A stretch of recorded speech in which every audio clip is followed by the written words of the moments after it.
A guerra entre Eva e Lilith alastra-se e atinge outro nível. Eva pode ter suas necessidades satisfeitas numa relação. Lilith não pode. Ela tem de fugir. Ela não aceita a dependência e a submissão. Ela não será acorrentada ou enjaulada. Ela precisa ser livre, mover-se e mudar.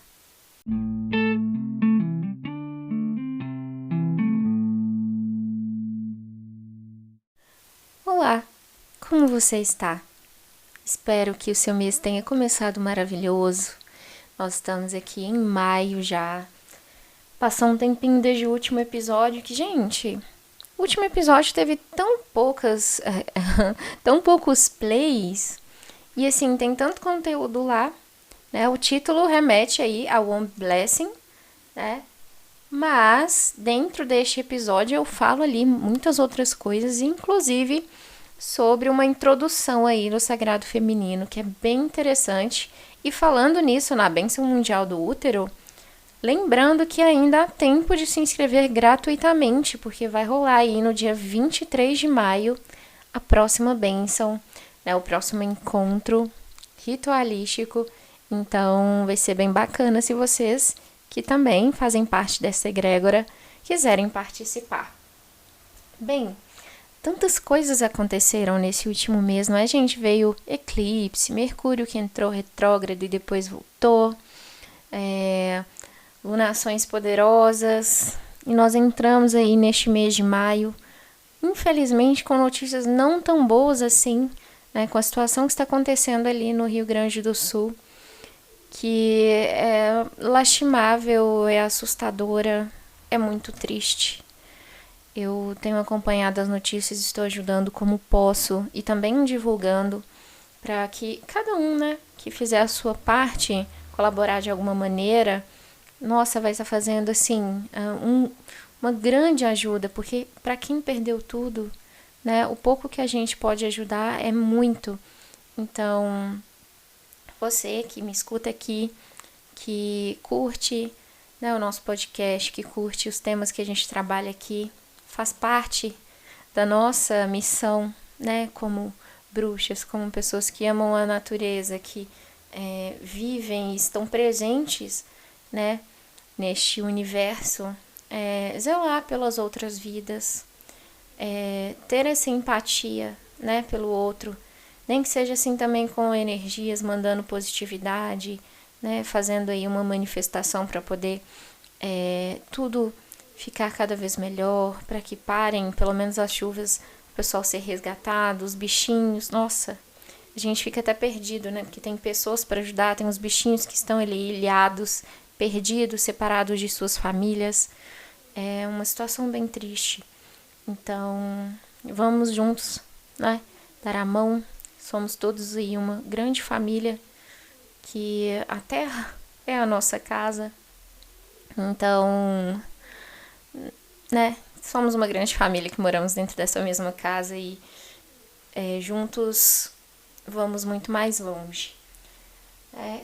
Bem, passou também neste mês de abril, né, na virada de abril para maio, tivemos aí o Sabá de Samhain, para quem celebra aí a Roda Sul, né, que é o meu caso, e Beltane para quem celebra a Roda do Hemisfério Norte.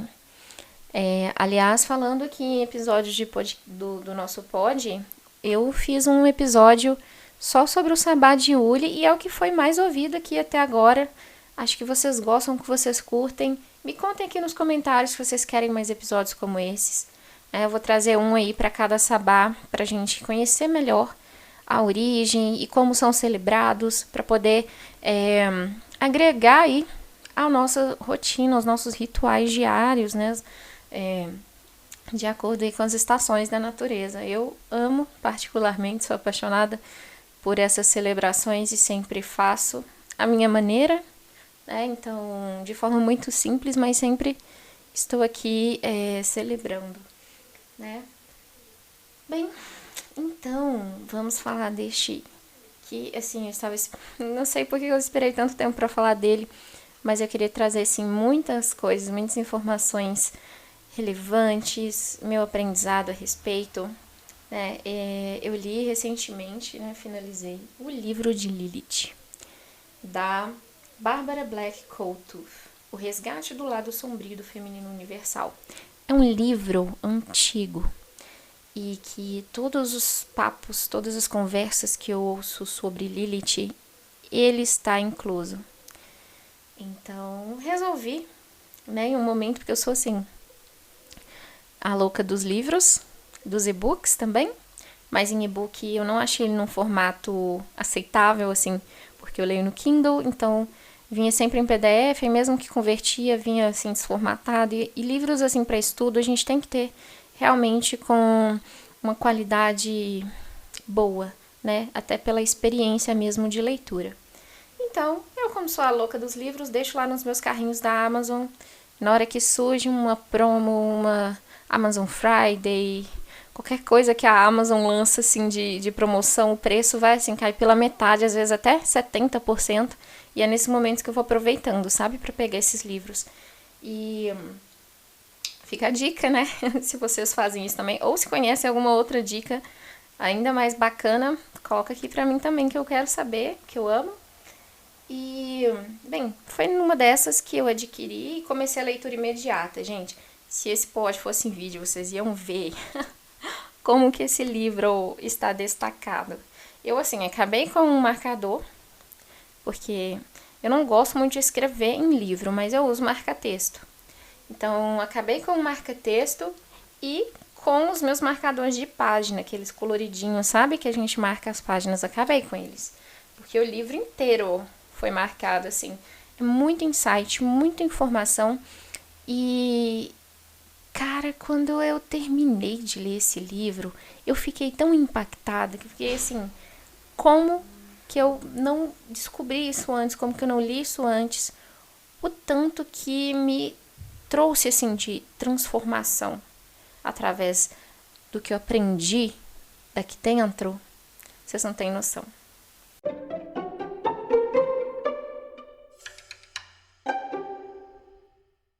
Falar de Lilith sempre foi considerado dentro da sociedade meio que um tabu.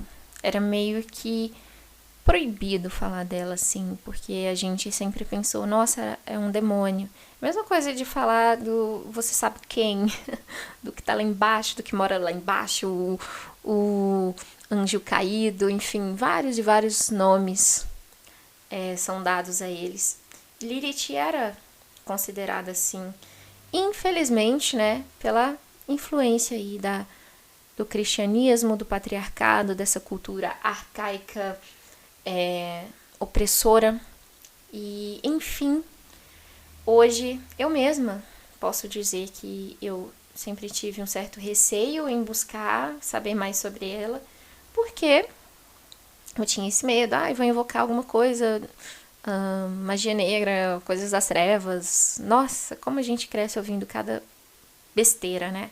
E para os fãs aí de sobrenatural, essas séries que mostram exorcismos e tudo mais, seres mitológicos, sempre tem aí um quê de que a Lilith infernizava tudo, era a banida, né?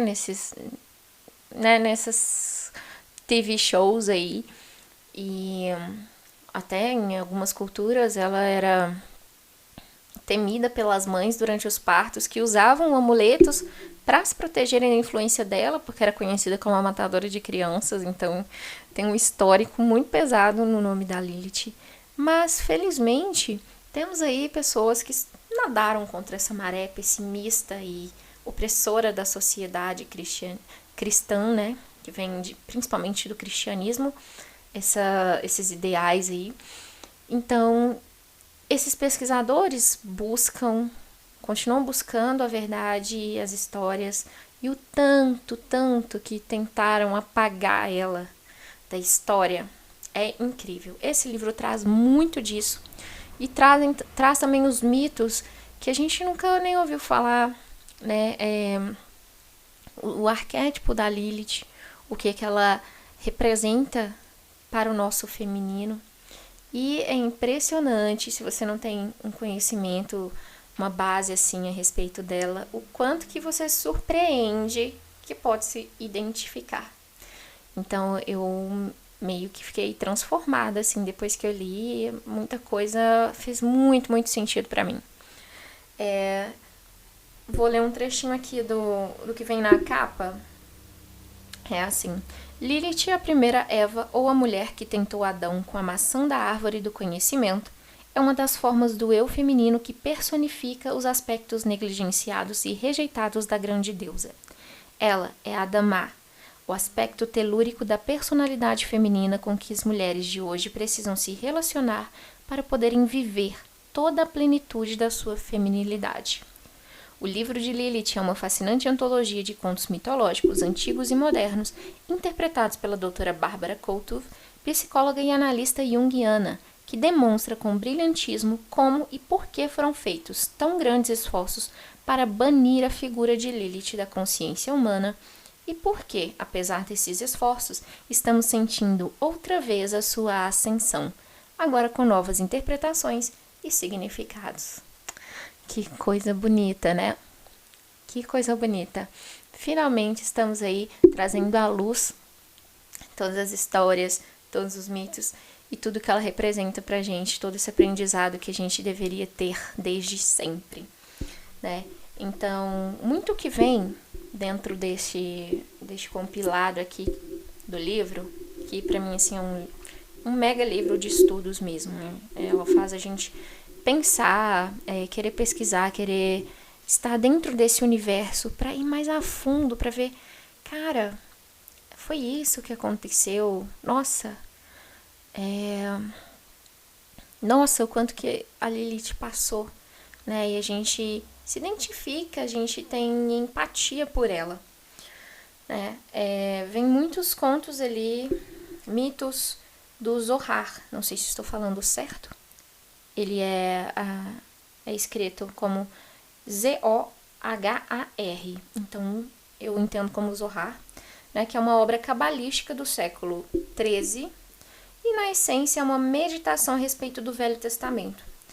Então, esse Zohar vai apresentar aqui vários trechos da trajetória da Lilith, até de outras mulheres que têm essa ligação direta com ela, né, a forma como elas agem. Enfim, todas têm em sua essência influências da Lilith.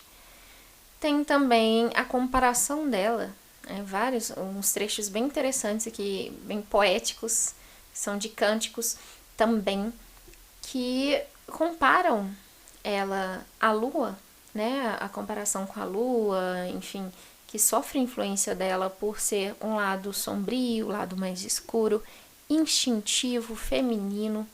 Então tem muita citação disso aqui também. E, olha, esse trecho é bem interessante. Lilith é um aspecto instintivo e terreno do feminino, a personificação vivificante dos desejos sexuais de Adão. As mulheres também vivenciam sua sexualidade Lilith como vivificante, estimulante e natural. Este é o tipo de sexualidade que elas sentem alguns dias antes da menstruação, quando os hormônios femininos cessaram seu fluxo e os hormônios masculinos encontram-se no auge de sua intensidade. É um estado de ser pulsante, vibrante, primitivo e indescritível. Nesses mitos da criação, Lilith emerge como uma qualidade instintiva do feminino, emanado de Deus e do diabo e associado de um modo bastante elementar à humanidade. Bem, ela é remetida principalmente ao lado sexual, porque a gente sabe, do que nós sabemos, né, antes de fazer todos esses estudos, é que a história da Lilith é basicamente que ela foi a primeira mulher, ela foi criada diretamente igual a Adão, do mesmo material que ele, e ela se sentiu, se viu insatisfeita por ter que ser submissa a Adão. Parece que ela foi criada como uma companhia para ele, mesmo que sendo do mesmo material, mas quando eles iam copular, fazer um ato sexual, ele sempre queria ir por cima, sempre queria dominar, sempre queria satisfazer suas vontades, enquanto que a Lilith achava que quando ela quisesse, como ela pudesse, porque ela queria ir por cima, todo aquele todo aquele aspecto, né, que a gente discute sobre a mulher que não quer ser submissa, que quer ter também suas vontades aceitas, enfim.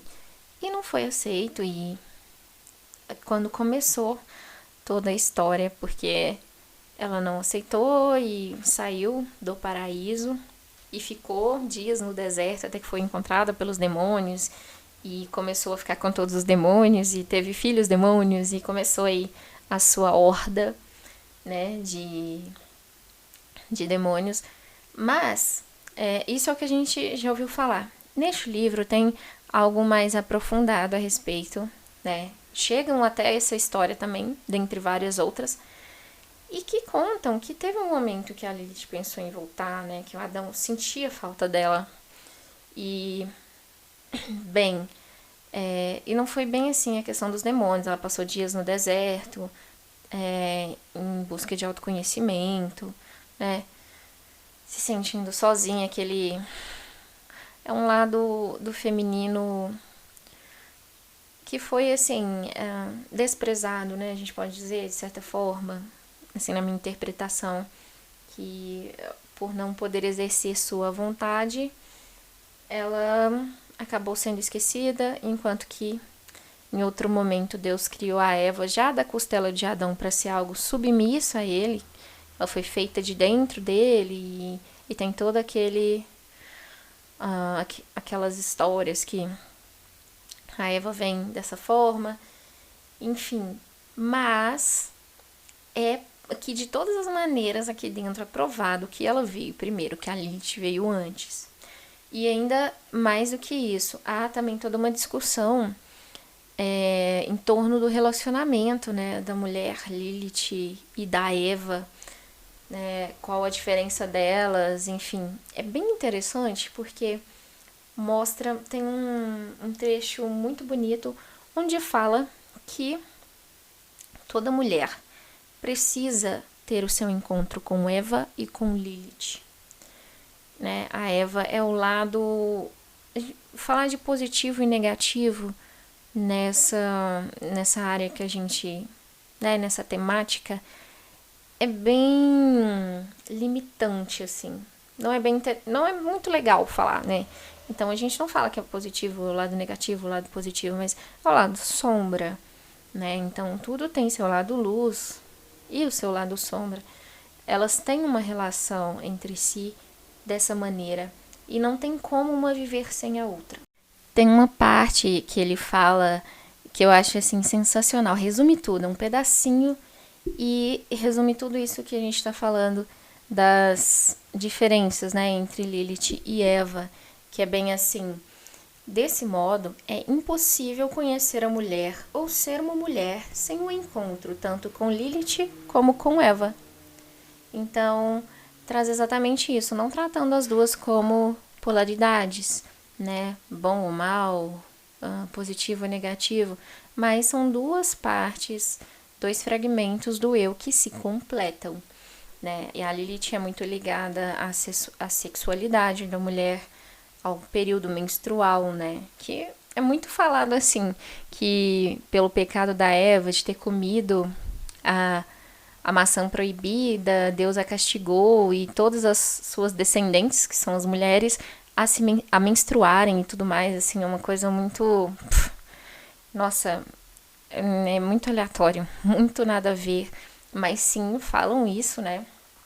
E o fato também de relacionarem a cobra com a Lilith, né? Que dizem que a Lilith esteve em formato ali de cobra para poder tentar a Eva sair do paraíso e destruir todo aquele local, tudo aquilo que era maravilhoso, né? É muito associado a Lilith porque a cobra também é um símbolo que, para os antigos, era associado à deusa, a grande mãe, né? A cobra é um animal interessante, tem de muito significado, que carrega a história. Então, mais aí um fato que veio aí dentro do patriarcado para poder apagar a memória da grande mãe, da deusa, né, dentro da história, colocando também como um demônio ou como um ser ruim que atrapalhou, estragou tudo ali que tinha de bom, né, que vinha do paraíso. Bem, tem um trecho que é o que fala, né, que pega essa parte da comparação de Eva e Lilith que eu gostaria de mencionar aqui. Não da comparação, mas que elas se complementam, né? Desse modo, as filhas de Eva estão sujeitas aos dois aspectos do feminino. Existe Eva, a mãe de todos os viventes, e Lilith, o açoite punitivo de Deus, que mata as crianças. A gente já viu bastante disso aqui nesse livro, fala muito, né, dessa consideração delas como, da Lilith como matadora de crianças. Eva é o lado do feminino instintivo que nutre a vida, enquanto Lilith é o seu lado oposto, aquele que lida com a morte. Disse que as filhas de Eva estão sujeitas à dor de Lilith a cada diminuição da lua. Lilith rege os equinócios e os solstícios, do mesmo modo que Hecate. Seus poderes são superiores nas encruzilhadas instintivas da vida de uma mulher, na puberdade, em cada menstruação, no início e no fim da gravidez, na maternidade e na menopausa.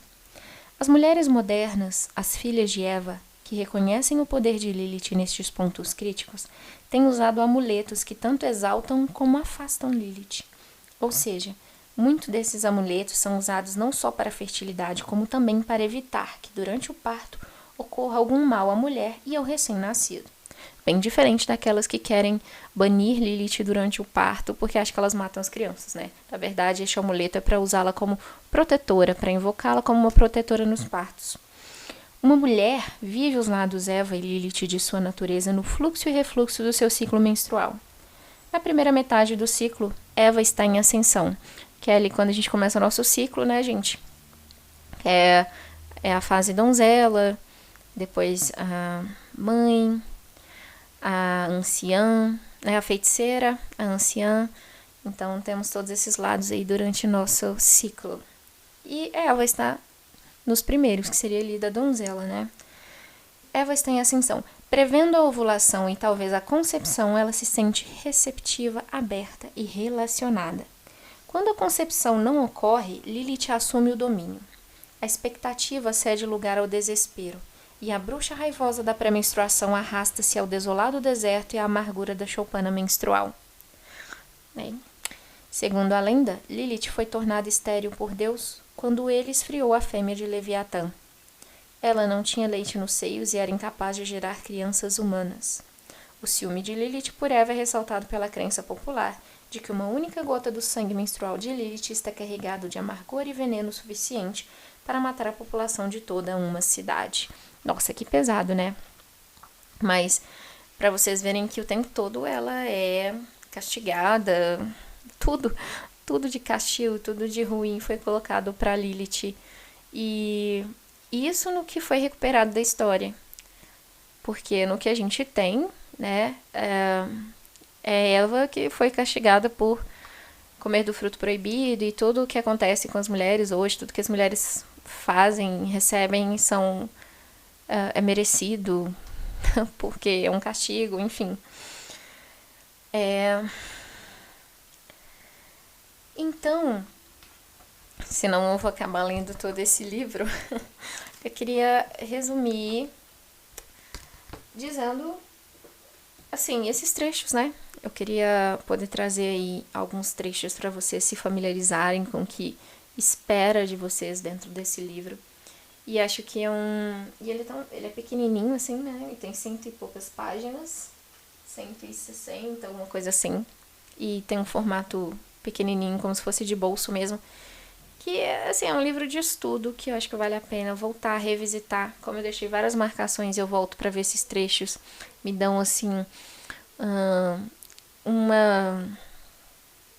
clareiam meus pensamentos, dão uma luz. É bem interessante. E para você que pensa em cultuar a sua Lilith, em desenvolver a sua Lilith, né? Até porque, uma coisa que eu não contei aqui no início, que é bem interessante é que eu comecei o meu interesse maior assim por Lilith foi quando eu comecei a estudar meu mapa natal, porque eu sou astróloga também. Então, a gente começa a entender, saber sobre Lilith e para entender bem a fundo sobre Lilith, eu quis navegar aí dentro das histórias dela para entender o que esse arquétipo traz para dentro do meu mapa, para dentro dos meus trânsitos, né? Tudo que eu analisar aqui, ela está envolvida. Então, começou a fazer muito, muito mais sentido para mim. E, naturalmente, eu como uma boa, bem mega escorpiana, sou muito atraída por isso, pelos assuntos de Lilith que remetem tudo a esse universo escorpiano. Então, é um objeto de estudo que eu sempre vou voltar para consultar, para entender melhor. Acho que toda mulher deveria ter acesso a essas informações que foram nos negadas, né? E agora estão vindo à luz. Mas se você quer cultuar a deusa, conhecer mais sobre ela, trazer mais o aspecto de Lilith para sua vida, ou às vezes até suprimi-lo, né? Não sei se suprimir seria a palavra correta, mas trazer à tona algo que está reprimido em relação à sua Lilith, é bem recomendado a gente começar aí por isso, entender de onde que ela vem, como que ela se formou, quem é a Lilith e como trabalhar com ela, porque também é muito poderosa. Bem, espero que você tenha curtido bastante esse episódio, foi um pouquinho mais longo, cheio de trechos. Se deixasse eu ler esse livro todo aqui, super animada. E se você já leu, me conta o que você achou, os seus insights. Ou se você vai ler, me conta também, a gente troca umas ideias. Esse é uma prévia, assim, né? Claro que quando a gente começar o nosso clube do livro, que eu pretendo começar, né, com o pessoal apoiador, na Aurelo. Então, se você me ouvir aqui no Spotify ou em outra plataforma, saiba que na Aurelo você pode ouvir gratuitamente e também se tornar uma apoiadora, um apoiador desse pod e ter vários benefícios, incluindo aí o clube do livro, que eu tô doida pra gente fazer, pra poder discutir, a gente ter encontros assim online, poder conversar ao vivo, trocar muita ideia. Nossa, gente, eu gosto disso demais. E fortalece muito a nossa egrégora, a nossa energia, o nosso círculo mágico, né? Bem, então me contem o que vocês acham. Deixem aqui nos comentários ou me busquem lá no Instagram, né, do Mística Lu. A gente vai conversar, vai trocar bastante ideia por lá também, tá bom? Grande abraço. Blessed be.